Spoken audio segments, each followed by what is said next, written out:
সম্মানিত গাইস, নিত্যদিনের রান্নায় আজ চলে এলাম। তো আজ তরকারি রান্না করতেছি না, খুব কম সময় দুপুরবেলা খাওয়ার জন্য শুধু ভর্তা তৈরি করে নেব। আমার ছেলে পাঙ্কাশ মাছের ভর্তা খুবই পছন্দ করে, তাই 4-5টা পাঙ্কাশের চাটনি তাতে লবণ হলুদ মিক্স করে মাখিয়ে বাজিয়ে ভর্তা করে নেব। পাঙ্কাশের মাছের চাকগুলোতে আমি লবণ হলুদ দিয়ে ভালো করে মাখিয়ে নিচ্ছি।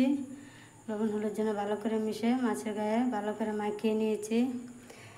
কড়াইতে দিয়ে ভাজি করে নেব পাঙ্কাশ মাছটি। পাঙ্কাশ মাছ মাখানো হয়ে গেলে আমি এদিকে একটা ফ্রাই প্যান চুলায় বসিয়ে তাতে এক এক করে মাছগুলো দিয়ে দিচ্ছি।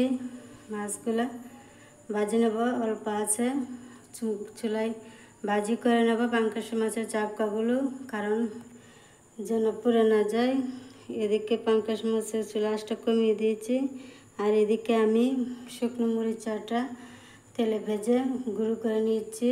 লবণ আর পেঁয়াজ কুচি দিয়ে ভালো করে মাখিয়ে নিচ্ছি। ভালো করে মাখিয়ে পেঁয়াজ কুচিটা আমি এক সাইডে রেখে দেবো। ভালো পেঁয়াজ কুচিটা আমি ভাজা করে নিই, কাঁচা পেঁয়াজি আমি ভালো করে কুচলিয়ে মাখিয়ে নিচ্ছি। ভালো করে মাখা হয়ে গেলে এক সাইডে রেখে দেবো। এদিকে আমার পাঙ্কাশ মাছের ভাজা এক পিঠ উল্টিয়ে দিচ্ছি। পাঙ্কাশ মাছের চুলাটার আঁচটা কমিয়ে দিয়েছি, যেহেতু ভর্তা করবো তাই মাছগুলো যাতে শক্ত না হয়, পুড়ে না যায়, সেজন্য মিডিয়াম আছে ভালো করে ভাজি করে নিয়েছি পাঙ্কাশ মাছ। পাঙ্কাশ মাছটা ভাজা হয়ে একটি বাটিতে নামিয়ে নিয়েছি। এখন তার কাঁটাগুলো ছাড়িয়ে উপরের কালো চামড়াটা সরিয়ে নিচ্ছি। কাঁটাগুলো সবগুলো মাছের এক এক করে সবগুলো মাছের কাঁটা আর ছাল উঠিয়ে নিচ্ছি।